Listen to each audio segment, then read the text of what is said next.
and welcome to the very first edition of Hannah's Vloddities, which would be Hannah's video blog of oddities, which, let's not lie, is weird crap I was looking up on the internet at 3 a.m. the night before.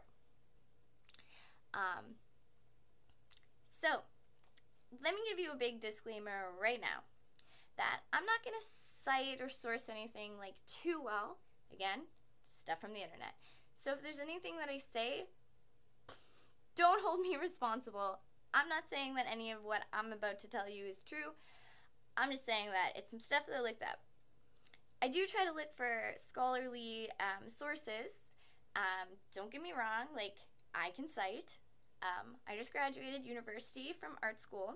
So part of what I did was practical and filmmaking, and part of what I did was academic and writing essays. So, hey, I know how to MLA, okay? But I'm not going to. So if there's anything I say, look it up, or just take it as fun stories. So, welcome to the Christmas edition. Tonight we're going to talk about, is Santa Claus a giant hallucinogenic mushroom? So, I don't know if you guys have heard this theory that Santa Claus is based off of shamanic rituals, basically from Siberia.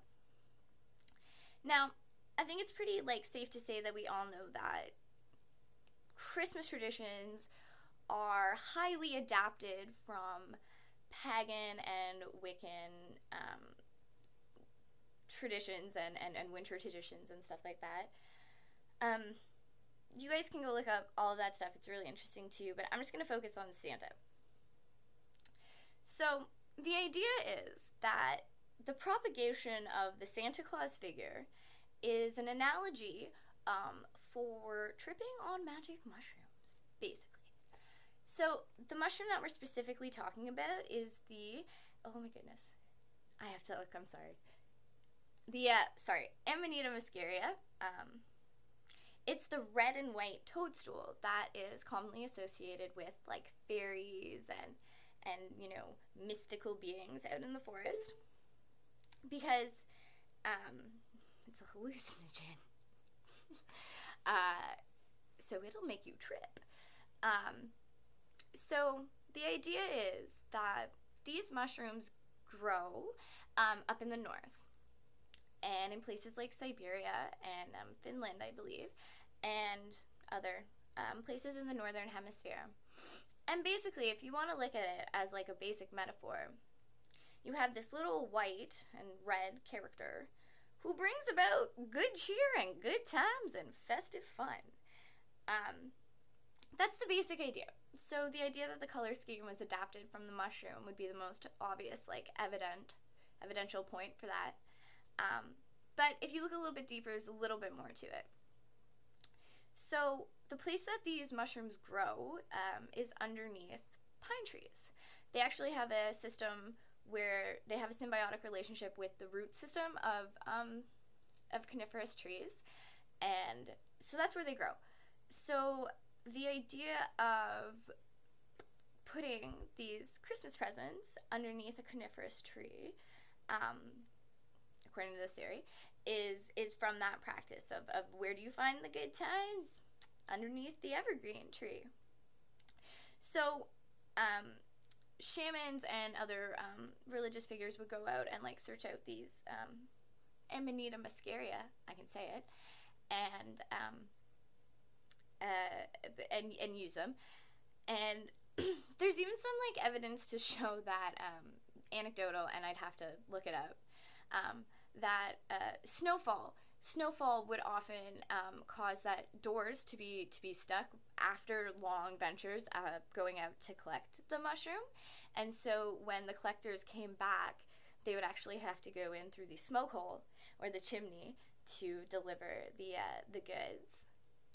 So there's that, and there's the reindeer thing. So in shamanism and in that part of the world, the idea of having a spirit companion animal was really common, and as reindeer are native to that area, having a reindeer as your spirit companion actually wasn't, that makes sense. Now, if you know anything about the mushrooms, you can look up videos of how you hunt these mushrooms in the UK, which is follow the deer. The deer love these mushrooms. I'd have to look up if they actually get high off the mushrooms or if they don't affect them in that way. But they do go after these mushrooms. So the idea is that the shamans would be collecting their mushrooms, and the deer would come over. I really should have shut off my Facebook. The deer would come over and eat the mushrooms, and so we gathered the reindeer idea in that metaphor. So that's the basic, like, those are the basic, like, evidentiary points for where hallucinogenic mushrooms and Christmas go together. Like I said, look it up. There's probably a lot more to it than that. I will offer you one, like, official source, which would be James Author's Mushrooms and Mandkind. It's a book that you can look up with way more evidence, I hope, than that. I haven't really read the whole thing, but it's longer than 6 minutes of ranting. So I just want to touch on another small point that I'm not entirely sure about, but this was stuff that I picked up from the internet, and these are pretty common ideas, actually. But then I was thinking, okay, like, what about the rest of it? Like, what about cookies and milk? I don't know. That's the one I got stuck on, but what about cookies and milk, right?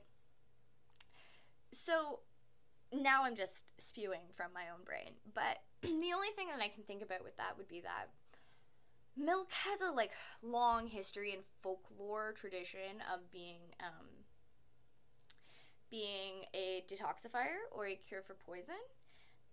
Anecdotally, actually, I was looking it up on a bunch of forums. People totally say that if you're tripping on shrooms, or as to slow down the trip, when you first take the shrooms, you can drink milk, or don't drink milk if you don't want to. But again, anecdotal, I actually have had a lot of trouble finding it. Controversy on the issue. I also saw, like, official sources, but most poison center control says that milk does not stop poisons. But the only thing I could think about that was that in that line of thinking, that perhaps the delivery of milk would be, you know, as the mushroom or Santa, you know, goes on the long trip to consistently have milk as to not overdose and die. Not that that's true, but that was what I thought. So that was a shamanistic Christmas story. Hopefully it was neat, and I will hit you with some more Vloddities probably next week. So Merry Christmas, guys, and thank you for watching.